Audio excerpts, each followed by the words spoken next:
Muchas gracias, doctor Bardasano. Quiero, por supuesto, agradecer también a todos los organizadores esta invitación, que me va a permitir hacer con ustedes algunos comentarios a propósito de los problemas que supone en el momento actual la existencia de un mundo global, la existencia de una contaminación lumínica y la existencia de toda una serie de elementos que de alguna manera están contribuyendo a la disrupción de la cronobiología y de esa manera está influyendo sobre nuestra forma de vida. Ahí va, ¿esto no tiene puesto? No, es tu casa, tú sabrás. Vale, no es mío, sí, pero es. Vamos a tratar varias cosas a lo largo de los próximos minutos. Uno, no funciona el cacharrito este. Hemos mutado nuestro medio ambiente, la luz artificial ha cambiado. No avanza. La luz artificial, sí, estoy dándole aquí. No, sí, con este basta. Estaba apagado, ok. Ok, perfecto. Ahí está, gracias. La luz artificial efectivamente ha cambiado las características de los ritmos sueño-vigilia y la actividad global ha disminuido el número de horas de sueño. Y todo eso que aparentemente lo consideramos como que es algo pues, consustancial a todo lo que es el avance de los tiempos, realmente tiene una repercusión bastante grande sobre nuestra vida. Se produce una cronodisrupción y eso significa que puede aparecer desde un síndrome metabólico a una enfermedad de Alzheimer. ¿Y cómo podemos defendernos frente a eso? Vamos a ver una de las cosas que ya ayer se han mencionado, pero que en este momento yo voy a hablar bastante in extenso, que es el problema o las posibilidades que nos da la melatonina. Pedro, si apaga un poco la luz, yo creo que se verá un poco mejor esto. Aquí vemos lo que es una imagen del mundo con una zona de oscuridad y una zona de luz, pero en la zona de oscuridad se ven muchísimas zonas donde dentro de la noche, pues prácticamente esa noche como tal no existe y existen casi un día artificial. Esto es una vista de la costa este de los Estados Unidos desde la estación espacial y vemos cómo efectivamente durante la noche hay una enorme cantidad de luz que está influyendo precisamente sobre las personas que allí viven. Y esto es una imagen de América del Sur en donde por la noche se ven también toda una serie de zonas de luz muy evidentes. Y el uso de Internet, las 24 horas del día, vemos que prácticamente, incluso durante la noche, no disminuye demasiado la actividad Internet que lo tenemos aquí registrada, que por supuesto vemos como en África hay muy poca, pero como en Europa y como en Norteamérica hay una enorme actividad de Internet. Por lo tanto, se ha descrito la existencia de un síndrome nuevo, que es el LAN, Light at Night, o sea, luz por la noche, que es un elemento que va a determinar efectivamente cambios en nuestro funcionamiento. El ojo tiene dos funciones. Por un lado, que como el oído está vinculado con la audición y el equilibrio, el ojo también tiene dos funciones. Uno, hay una visión normal y otra, las células ganglionares fotosensibles median la visión neuroendocrina de la luz que tiene que ver con nuestros ritmos cronobiológicos. Y lo que es sorprendente es que el espectro de acción de la luz para los efectos visuales y neuroendocrinos difiere. De manera que, por ejemplo, la luz azulada es tremenda desde el punto de vista de la disrupción cronobiológica. Aquí vemos un hecho muy evidente. La National Sleep Foundation de Estados Unidos, entre 1955 y 2010, fíjense, sobre todo entre los 80 y los 2000, la bajada en número de horas de sueño que ha supuesto la vida. Y esa privación de sueño no se limita solo a que, uy, qué sueño tengo o qué cansado estoy. Se refiere a que hay respuestas cognitivas, reducida capacidad para concentrarse o para sostener la atención en alerta, pero también hay alteraciones de la memoria, también hay una disminución de las funciones ejecutivas, sobre todo la multitasking, o sea, la de hacer varias cosas a la vez, la reducción en la capacidad para tomar decisiones, en la creatividad y en la productividad. De hecho, hay bastantes trabajos que de alguna manera alertan del problema que supone la reducción del sueño sobre toda una serie de funciones del organismo. El doctor Cardinali en Buenos Aires hizo un estudio en conductores de autobús en donde, de alguna manera, dice, bueno, cuando empieza el día está fenomenal, a la mitad del día de trabajo, que lleva ya un montón de horas, está bastante mermado en sus funciones, pero prácticamente cuando está terminando ya su periodo, que ha empezado a las 7 de la mañana, a las 5 de la tarde, está en una situación tremenda. Y esa situación, que en ningún sitio la he visto yo reflejada, supone que así como por todas partes la Dirección General de Tráfico nos alerta de qué supone superar un límite de concentración de alcohol en sangre, esos mismos efectos se tienen cuando se superan un número de horas sin el sueño reparador. Con lo cual, una persona que esté conduciendo sin haber tomado una gota de alcohol, pero lleva ya despierto 18 horas, está en la misma malísima situación que uno que se hubiera puesto ciego de copas. Y además, no solamente hay efectos a unos niveles, sino también a nivel emocional. Hay fluctuaciones del humor, irritabilidad, ansiedad, depresión, estrés, hipersecreción de cortisol y frustración, reducción de rendimiento e incluso alcoholismo secundario.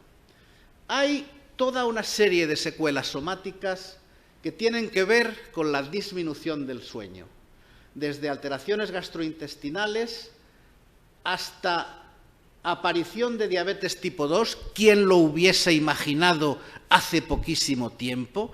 Que la deprivación de sueño tenga relación directa con la aparición de obesidad o de diabetes tipo 2. Disminución de la inmunidad, la obesidad, síndrome metabólico, aumento de riesgo de cáncer, aumento de alteraciones cardiovasculares y de demencia. No solo se reducen las horas de sueño, se reduce también la amplitud de los ritmos circadianos. ¿Qué son los ritmos biológicos? Bueno, pues la mayoría de los sistemas biológicos tienen una recurrencia regular de un fenómeno y esos son ritmos que están genéticamente determinados mediante factores endógenos, pero también con factores exógenos, a los que normalmente se sincronizan a través de lo que se llaman Zeitgebers o dadores de tiempo. Hay ritmos biológicos ultradianos de menos de 24 horas o de infradianos de más de 24 horas. La mayoría de los que nosotros estudiamos son los circadianos, que son efectivamente los que duran 24 horas. Pero hay otros que no son geofísico dependientes, el ritmo cardíaco, el ritmo respiratorio, las ondas cerebrales, el batir de alas de un insecto, etc. Y bueno, en un ritmo biológico tenemos pues una frecuencia, una amplitud, un periodo, una acrofase, que es el valor más alto, en fin, un mesor, etc. No quiero cansarles con estas partes, pero vean cómo, por ejemplo, la temperatura corporal en la rata varía a lo largo de las 24 horas del día, como un ejemplo de un elemento que sufre un ritmo circadiano, pero también lo sufre no solo la temperatura corporal, la frecuencia cardíaca, la tensión arterial, la secreción de cortisol, etc. ¿Y quién determina estos elementos, estos ritmos? Pues hay toda una serie de genes que juegan un papel, se llaman los genes del reloj. De hecho, uno de los genes se llama clock, otro bmal1. Y estos genes que están en el núcleo supraquiasmático van a ser determinantes. Por un lado, van a tener inputs de cuál es la situación externa, es de día, es de noche, hace calor, hace frío, los días son largos, son cortos, y eso tiene como consecuencia una influencia sobre otros genes del reloj, como es el CRY, el PER1, el PER2 o el PER3. Y eso, a su vez, va a repercutir sobre la forma como el organismo responde a esas nuevas situaciones. A Rosa no le gusta la temperatura baja que yo he pedido, por favor.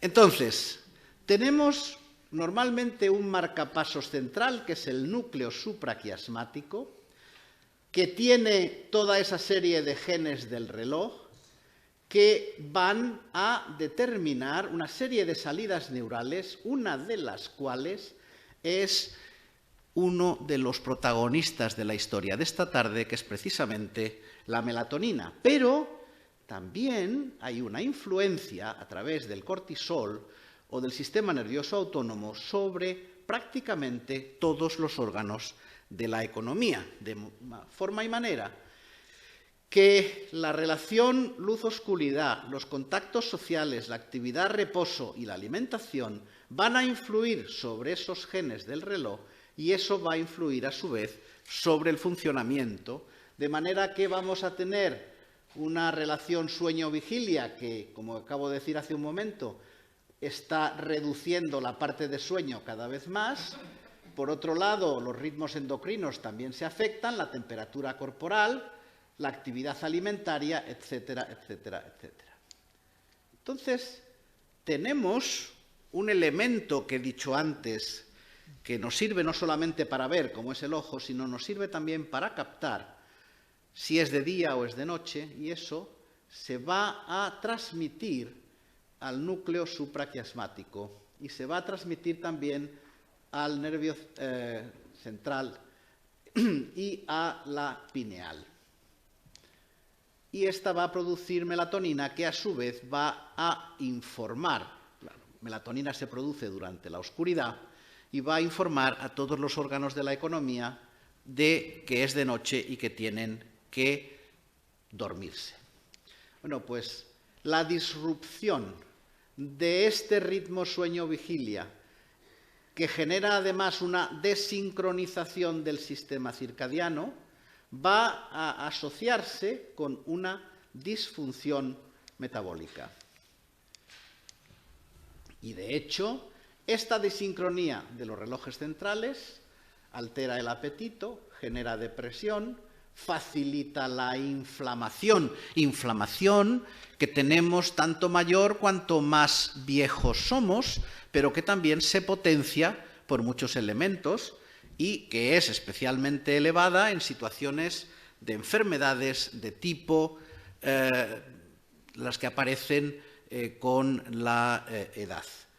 Y vemos cómo hay una disincronía de genes del reloj cardíaco que da lugar a enfermedad cardiovascular, desincronía de genes del reloj en los hepatocitos que aumenta la resistencia a la insulina y genera esteatosis hepática, y en el páncreas que da una insuficiente secreción de insulina, y en los adipocitos que va a generar anomalías endocrinas que conducen a la obesidad, y también en el músculo, al igual que ocurría en el hígado, aumenta la resistencia a la insulina.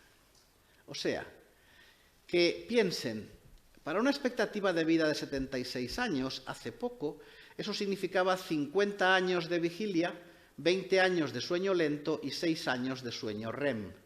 Bueno, pues la situación actual, con menos horas de sueño, da lugar a que esto, en vez de 50 años, sean 55 de vigilia, 15 años de sueño lento, y eso da lugar a que se potencie la inflamación subclínica, la aterotrombosis, la hipertensión arterial, la obesidad y la diabetes tipo 2. Y si resulta que la melatonina es una sustancia que se produce en la glándula pineal, y la glándula pineal tiene directas conexiones con el núcleo supraquiasmático, y la glándula pineal se informa a través de la vista de cuál es la situación de sincronía con el medio ambiente, pues ocurren varias cosas. Si yo duermo menos, en principio eso no tendría por qué afectar a mi secreción de melatonina, pero si la luz que me rodea es mayor, sí que puede disminuir la secreción de melatonina. La melatonina produce el 90% en la glándula pineal en la oscuridad, es un importantísimo antioxidante, es liposoluble e hidrosoluble, con lo cual alcanza hasta los últimos orgánulos de cualquier célula. Vean cómo está localizada anatómicamente en el cerebro y cómo se produce una secreción de melatonina en las primeras horas de la oscuridad, y cómo a la pineal le llega la información de la retina, la vía retino-hipotalámica, y a través del ganglio cervical superior se va a estimular la secreción pineal. Y fíjense lo que ocurre. Este es una imagen del doctor Acuña, que vieron ustedes ayer. Son los niveles de melatonina en jóvenes de 35 años, en no tan jóvenes de 45, en menos de 55 y en otros ya más provectos de 75. Quiere decir que hay una disminución de la producción de melatonina con la edad, y que eso se está asociando cada vez más a la mayor incidencia de algunas enfermedades con las edades más avanzadas. Si resulta que a través de una modificación de la iluminación yo puedo de alguna manera disminuir la secreción de melatonina, eso va a influir también sobre mi organismo. Por supuesto que lo primero que puedo comentar es que la melatonina es magnífica para facilitar el sueño, y cada vez más en estos últimos años hay más publicaciones en donde se dice que la melatonina debe utilizarse para el tratamiento de las alteraciones del sueño, y que este metaanálisis demuestra que la melatonina reduce la latencia de sueño, aumenta su tiempo total y mejora su calidad. El efecto no se disipa con el uso continuado, y aunque la comparación con un placebo indica menor efecto hipnótico que el de otros tratamientos farmacológicos, la melatonina carece de efectos colaterales nocivos, lo que la hace adecuada para el tratamiento del insomnio. Y de hecho, la recomendación es del año 2010, que cuando se indica la necesidad de un hipnótico en pacientes de más de 55 años, se debe utilizar primero la melatonina. Melatonina que actúa a través, en algunos casos, de receptores de membrana, como puede ser MT1 o MT2, o en receptores nucleares, como es el RCR, o incluso sin necesidad de estar mediado por receptor, porque la melatonina, como he dicho, es en sí misma un magnífico antioxidante. ¿Y qué es lo que hace la melatonina en humanos? Induce sueño, ajusta los ritmos circadianos, estimula la respuesta inmunitaria, aumenta la protección celular y protege del cáncer. ¿Por qué?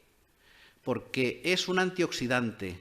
Cuando los radicales libres inciden sobre las proteínas o sobre los lípidos, las oxidan.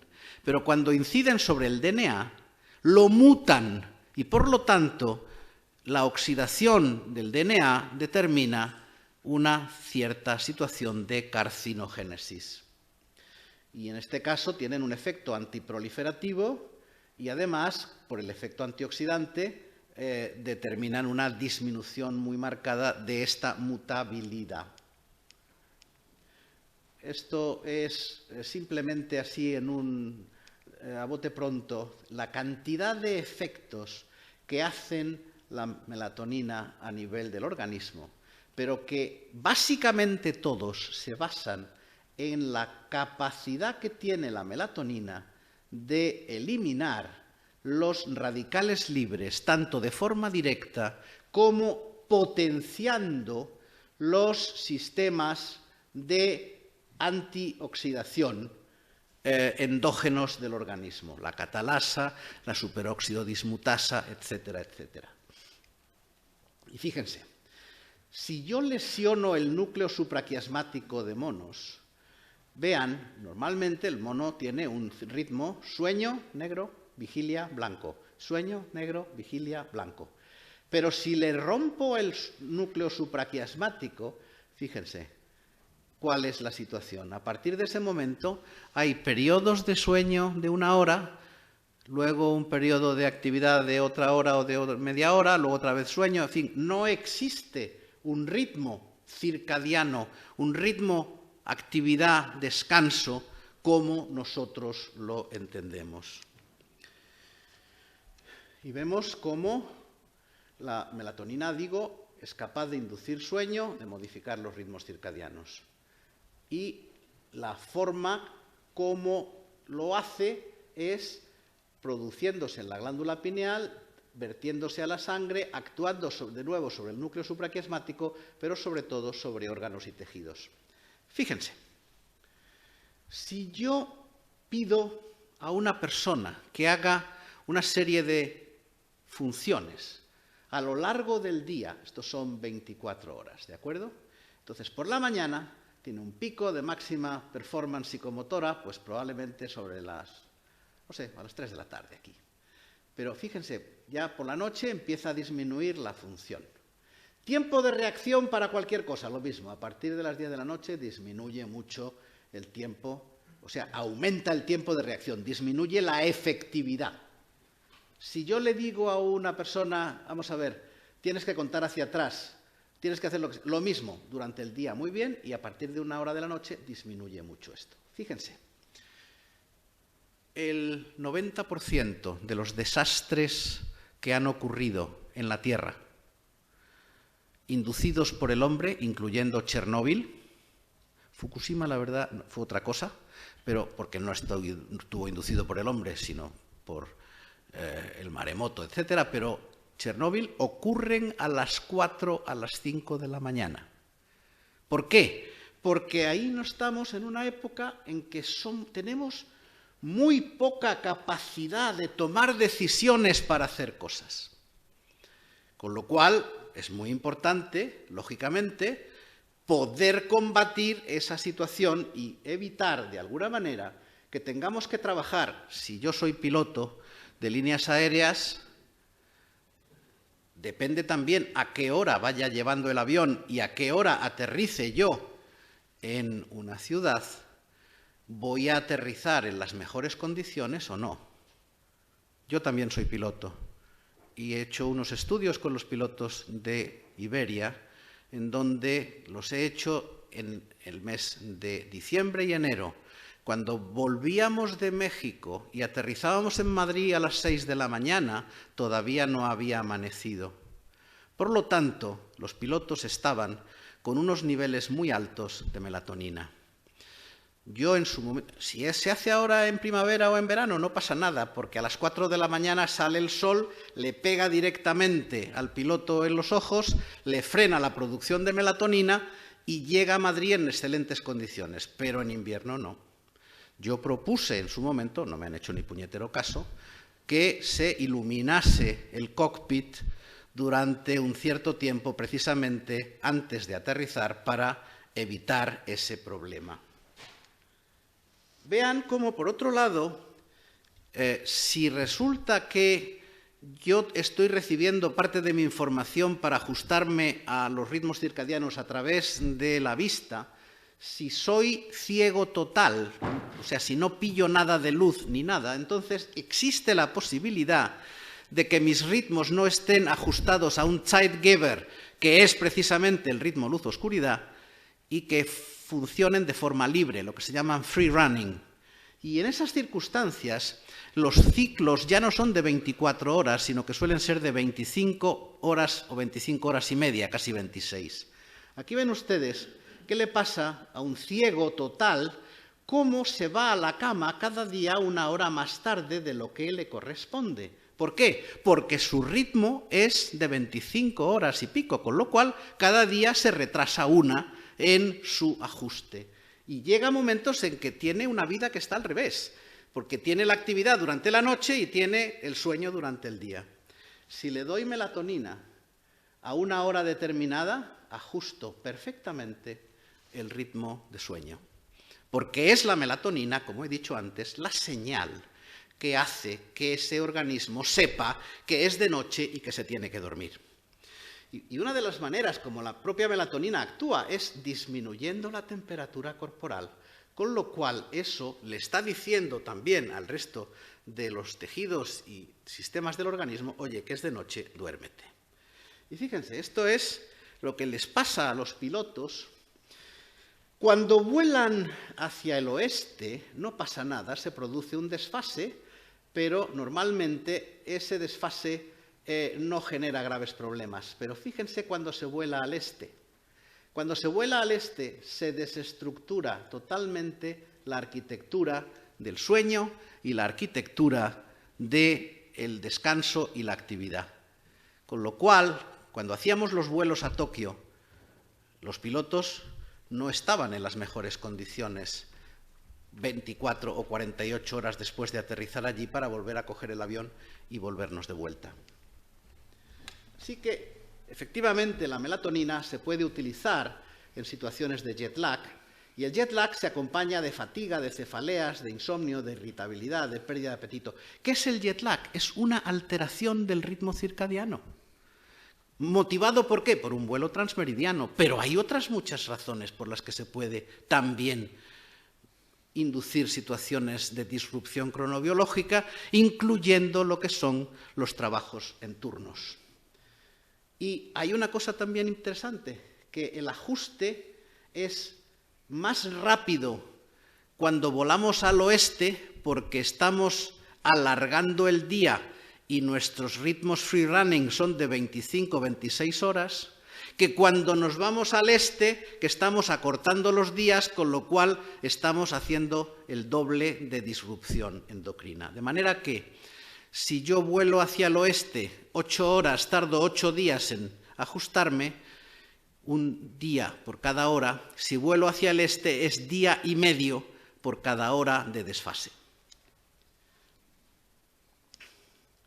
Hay una serie de alteraciones gastrointestinales del sueño, temperatura, en fin.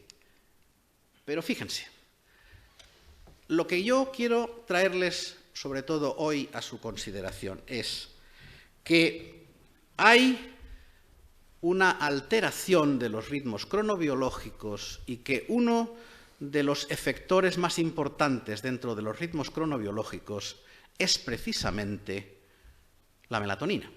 Y que la melatonina, a la que estamos alterando cuando dormimos menos, cuando dormimos con luz, etcétera, etcétera, si nosotros utilizamos la melatonina, que la pobrecita tiene la mala suerte de ser barata, fácil de obtener y no patentable, y por lo tanto no le interesa absolutamente nada a ningún laboratorio farmacéutico, pero sin embargo, como van a poder ver a continuación en datos de nuestro laboratorio, es capaz de hacer un montón de cosas.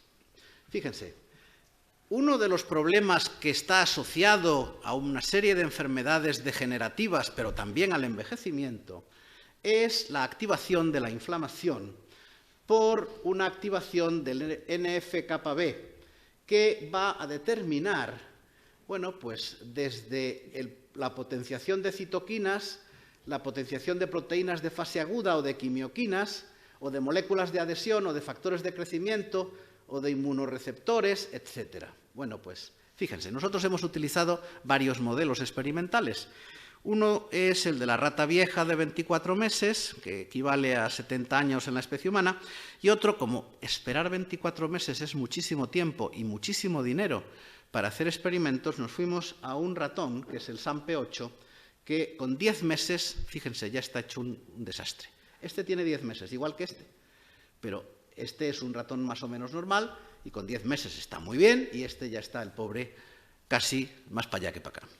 Bueno, pues en ese ratón hemos medido toda una serie de cosas.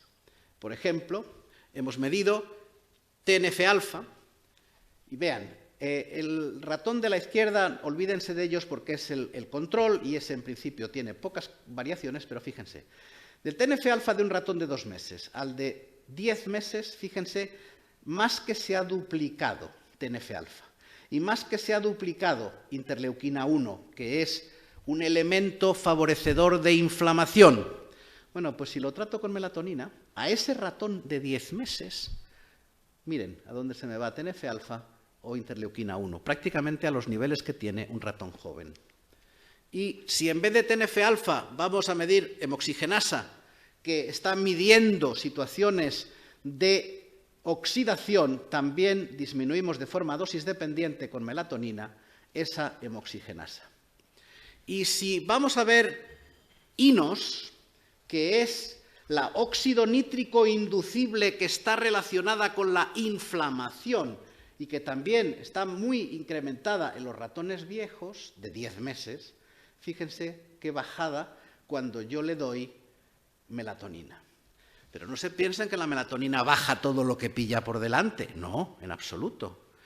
ENOS. ENOS es la óxido nítrico endotelial, la que tiene que ver con la capacidad de los vasos de dilatarse, con la capacidad de dejar pasar más cantidad de sangre en un momento determinado. Y que en el ratón viejo, ENOS disminuye. Si le doy melatonina de forma dosis dependiente, recupero la óxido nítrico sindasa endotelial. ¿Y qué pasa con NF-κB? Que he dicho que es uno de los elementos favorecedores de inflamación. Fíjense cómo se incrementa en el ratón viejo y cómo baja con melatonina. NF-κB hay distintos heterodímeros, aquí hemos medido a 1 y aquí hemos medido a 2, y vemos cómo en los dos casos se produce una disminución de esos heterodímeros. El caso de BCL2. BCL2 es una sustancia antiapoptótica, o sea, se nos apoya frente a la muerte celular programada.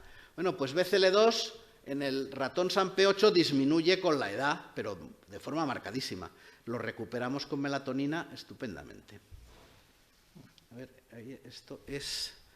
Sí, y en el caso de BAT, que es proapoptótico, vean, o VAX, sobre todo, fíjense cómo se incrementa VAX con la edad y cómo lo disminuimos con melatonina. O sea que lo que está haciendo melatonina, en este caso en el corazón de esos animales, es disminuir el estrés oxidativo, disminuir la inflamación y potenciar las sustancias antiinflamatorias como interleuquina 10. Y además, en esta publicación relativamente reciente, hay una disminución adicional durante la noche de la tensión arterial. ¿Qué hace en el hígado?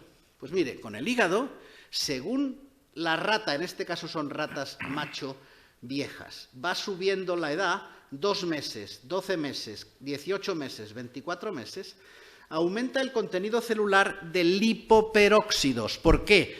porque hay cada vez más oxidaciones y aquí se oxidan en los hepatocitos los lípidos.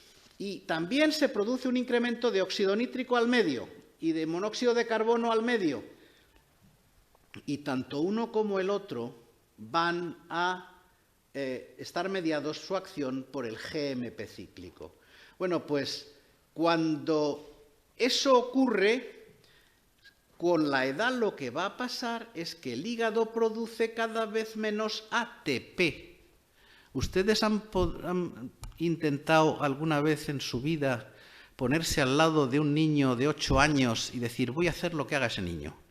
Al cabo de hora y media ya estamos con la boca, vamos, que ya no llega a ningún sitio, no podemos más. ¿Y de dónde saca la energía? Bueno, pues es que nosotros tenemos menos energía porque tenemos más oxidaciones y porque no tenemos tanta cantidad de ATP.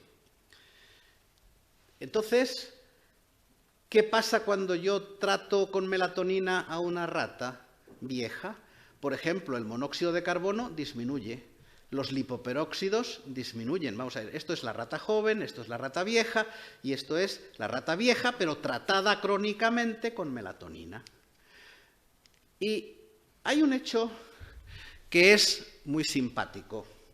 A todas nuestras células le llegan permanentemente toda una serie de señales de muerte a través de lo que se llaman insultos genotóxicos que disminuyen los factores de crecimiento, la irradiación ultravioleta, etc. Y entonces lo que hace la célula es que se mira, dice, pues a ver cómo estoy. Pues estoy fatal, así que me voy y me muero. O no estoy tan mal, y entonces mejor me salvo y tiro para adelante. Y para hacer eso, ¿qué es lo que necesita? Pues si está muy mal, deja que salgan y funcionen algunos de estos elementos VAX o BAT, como los que acabo de medir yo hace un momento y enseñárselos, que son proapoptóticos. O bloquear los antiapoptóticos, como BCL2. Y entonces esto le dice a la mitocondria, empieza a soltar citocromo C. Citocromo C se genera normalmente para producir ATP dentro de la mitocondria, pero si se escapa de la mitocondria, entonces activa las procaspasas y esto conduce a la muerte celular. Bueno, pues en nuestras ratas nosotros hemos medido el citocromo C en la mitocondria y la rata vieja y castrada tiene poquísima cantidad de citocromo C en la mitocondria. ¿Por qué? Porque la tiene toda en el citosol. Bueno, pues si yo a esta rata vieja y castrada la trato con melatonina, aumenta la cantidad de citocromo C en la mitocondria. ¿Por qué? Porque disminuye la cantidad de citocromo C en el citosol, porque deja de perderse citocromo C. Y ese citocromo C que se queda en la mitocondria contribuye a un funcionamiento mejor de la producción de ATP. Pero es que además la mitocondria aumenta la glutatión peroxidasa, que es un antioxidante muy importante, y disminuye la producción de óxido nítrico al medio.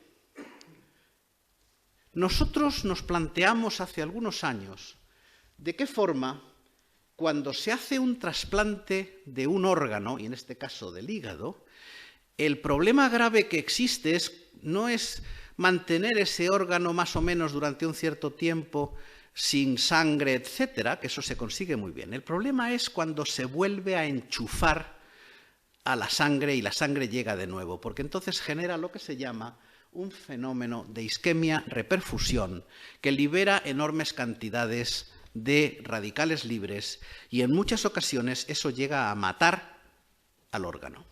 Entonces nosotros lo que hicimos es un modelo de ligadura del pedículo vascular del hígado que deja isquémico, sin sangre, a toda esta zona del hígado, el 80% del hígado. Fíjense, este es el hígado de una rata normal y esto es cuando lo ligamos, se vuelve negro totalmente, que está absolutamente sin sangre. Lo mantenemos 35 minutos, luego volvemos a abrir y dejamos que pase la sangre y eso genera en ese hígado un montón de problemas.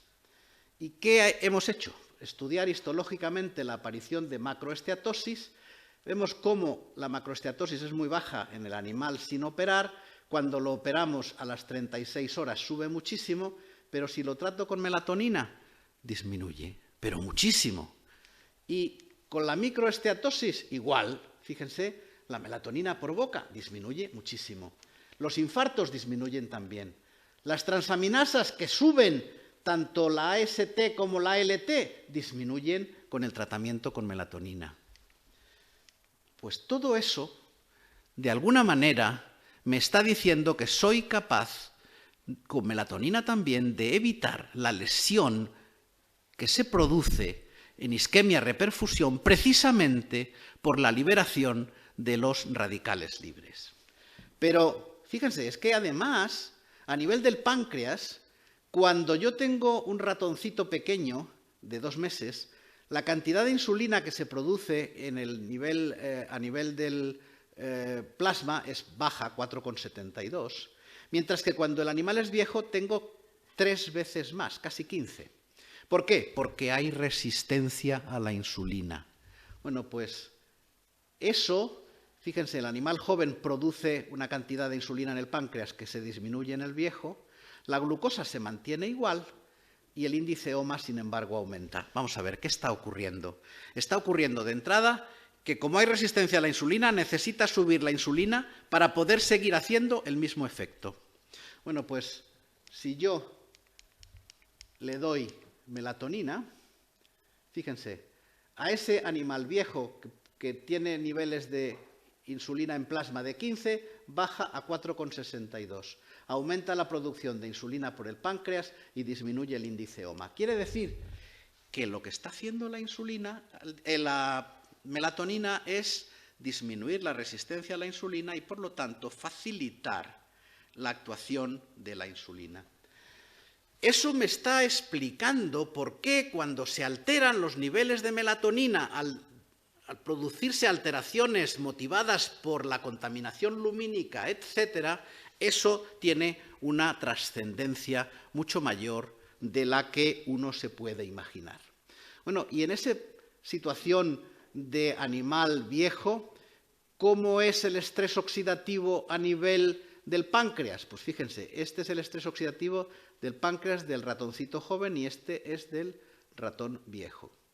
Este es estrés oxidativo en ratón joven y este es ratón viejo. Y cuando lo trato con melatonina, soy capaz de disminuir la presencia de del INOS, en este caso, y de la hemoxigenasa en este otro. Quiere decir que no solo en algún tejido determinado, sino también en otros como el páncreas, el hígado, el corazón, y ahora vamos a ver otros más. Y la inflamación, que también se incrementa en el páncreas, medida a través de interleuquina 1 o de TNF-alfa, disminuyen con melatonina las dos, de una manera muy evidente. Y la apoptosis, que también se incrementa, disminuye con la administración de melatonina. Fíjense, los huesos y la piel, sobre todo la piel que le gusta mucho a las señoras, esta es la piel de una rata macho joven. Eso es la epidermis, esto de aquí es la dermis, esto es la hipodermis y esto es un músculo que hay debajo. Rata joven, 2 meses. Esta es una rata vieja, 24 meses, macho. ¿Qué ha pasado? Adelgazamiento de la epidermis, desestructuración de la dermis. No digo nada de la hipodermis, que se ha llenado de grasa. Y el músculo que se ha atrofiado.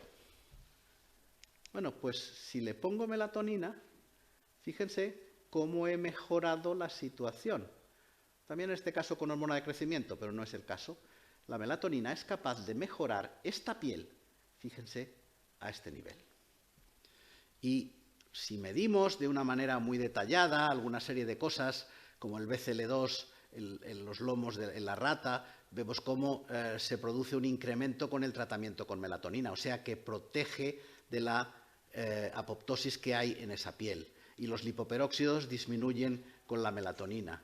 Y en la hembra también conseguimos que se produzca un efecto muy evidente entre la vieja castrada y la vieja castrada tratada con melatonina. También se produce una mejoría muy importante del funcionamiento de la piel. Y por último, el sistema inmunitario. La actividad de los leucocitos de ganglio, la actividad NK, Natural Killer, tiene un máximo a los 6 meses y luego disminuye con la edad. La capacidad quimiotáctica, un máximo a los 2 meses, luego disminuye con la edad. Y la linfoproliferativa, también un máximo a los 2 meses y luego disminuye con la edad. Bueno, pues cuando la trato con melatonina, fíjense, cómo aumenta desde aquí hasta aquí, esto es la rata vieja, pero cómo aumenta la capacidad quimiotáctica y cómo aumenta la respuesta linfoproliferativa de los leucocitos de ganglio. Esta es la melatonina de aquí, cómo sube de aquí a aquí. Y cómo actúa sobre las células NK. Entonces, con todo esto, ¿qué es lo que estoy diciendo? Primero, que la disrupción de los ritmos cronobiológicos tiene una trascendencia mucho mayor de lo que la gente se puede imaginar. Que el tema de la iluminación, lo que se llama hoy contaminación lumínica y que solamente se considera, pues es que se ven peor las estrellas, es que ya no vemos la Vía Láctea como se veía antes, tenemos que irnos a algún pueblo perdido del centro de la meseta para volver a ver esas imágenes tan bonitas. Pero no solo eso, es que el estar rodeados de luz durante la noche está influyendo sobre nuestra propia secreción de melatonina, la disminuye, con lo cual disminuye la calidad del sueño, disminuye la profundidad del sueño y disminuye los efectos protectores de la melatonina, que, como creo haber sido capaz de transmitirles, tiene muchísima potencia y mucha capacidad realmente para modificar un montón de tejidos. Yo, aunque tengo bastantes más datos por aquí, voy simplemente, bueno, la parte que sí voy a contarles como último es de qué forma la melatonina es capaz de influir también, por ejemplo, sobre las neuronas. Fíjense, nosotros hemos contado, con la ayuda del Consejo Superior de Investigaciones Científicas, el número de neuronas de una zona del hipocampo que tiene que ver con la memoria y con la asociación. Y vemos que se mantiene el número de neuronas hasta los 22 meses. A partir de los 22 meses disminuye. Y, sin embargo, si lo que medimos es las neuronas nuevas que se forman, lo que se llama la neurogénesis, fíjense, la máxima es a los 2 meses y disminuye muchísimo. De 3.000 neuronas nuevas a los 2 meses a 80 neuronas nuevas a los 24 meses. Bueno, pues si yo doy melatonina, paso de 80 células a 165. No llego a 3.000, pero estoy duplicando las neuronas que se están formando. Y cuando estoy midiendo destrucción celular, que se asocia en aumento de nucleosomas, cuando doy melatonina disminuyen desde aquí hasta aquí los nucleosomas. O sea que no solo estoy multiplicando las neuronas, sino que estoy evitando que se mueran otras. Y hemos medido un montón de cosas también en el cerebro, las mismas que les he contado antes. Interleuquina 6, fíjense, la melatonina la disminuye. Interleuquina 1 beta, que se incrementa con la edad, la melatonina la disminuye. TNF-alfa, que aumenta con la edad, melatonina la disminuye. La interleuquina 1 beta en expresión del gen, el mRNA, también disminuye. TNF-alfa también disminuye. Y sin embargo, la interleuquina 10, que tiene que ver con su poder antiinflamatorio y que disminuye con la edad, es potenciada por la melatonina. O sea, que sea el cerebro, sea el corazón, sea el páncreas, sea el hígado, sea el hueso, sea el sistema inmunitario o la piel, la melatonina tiene toda una serie de acciones que son perfectamente mensurables en cuanto a disminución de acción inflamatoria, en cuanto a disminución de acción oxidante, o sea, potenciación del antioxidante y disminución de la apoptosis. Este sí que quería contárselo porque este es un tema interesante. Lo último que estamos haciendo, y lo estamos haciendo ahora, y yo precisamente esta mañana he llevado a las ratas a que les hicieran un PET para mañana en la lesión, hacemos un ictus experimental. Le bloqueamos una arteria, la arteria cerebral media, y entonces se genera una zona isquémica en el cerebro y eso genera un ictus en la rata. Entonces medimos en el hipocampo derecho y cuanto mayor es la rata, mayor son las alteraciones que aparecen en las sustancias inflamatorias como la que les he medido antes, la interleuquina 1. Fíjense cómo se produce desde aquí hasta aquí un incremento a las 24 horas y hasta aquí a los 7 días. Mire qué pasa cuando la trato con melatonina. En el cerebro, en la zona que está afectada por la lesión. ¿Por qué? Pues porque estoy de nuevo limitando la aparición de sustancias que contribuyen a que esa zona se deteriore más. También aparece lo mismo en la corteza derecha. Vean cómo se produce el incremento de interleuquina 1 beta y cómo baja con melatonina. Y TNF-alfa pasa igual, se produce un incremento y cómo disminuye con melatonina. Y cómo BAT, que es proapoptótico, se incrementa muchísimo y disminuye con melatonina. Y VAX lo mismo. Bueno.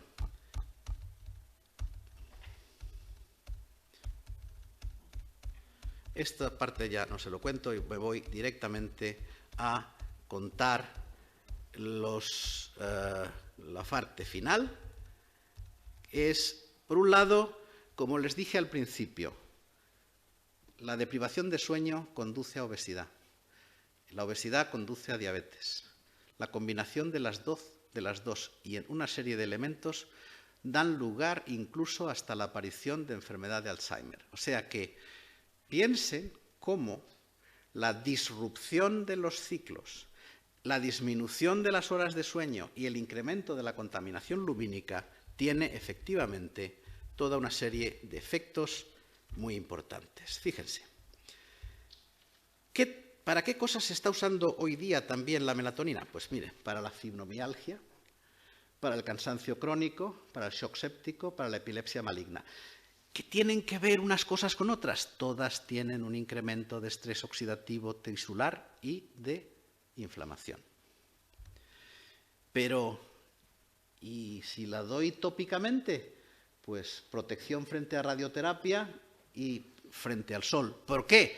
Porque la irradiación genera también liberación de radicales libres en la piel por la incidencia de los rayos ultravioleta.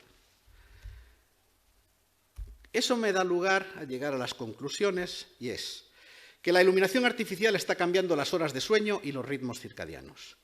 Sobre todo las luces de tipo azul inhiben la melatonina de una manera brutal. La inhibición de la melatonina aumenta el estrés oxidativo, la inflamación y la apoptosis. Esto conduce a la aparición de enfermedades como el síndrome metabólico, la diabetes tipo 2 o incluso el Alzheimer. La administración de melatonina es capaz de restablecer el sueño fisiológico, es capaz de combatir el estrés oxidativo, la inflamación y la apoptosis, previniendo asimismo o llegando a tratar las enfermedades derivadas. Muchas gracias.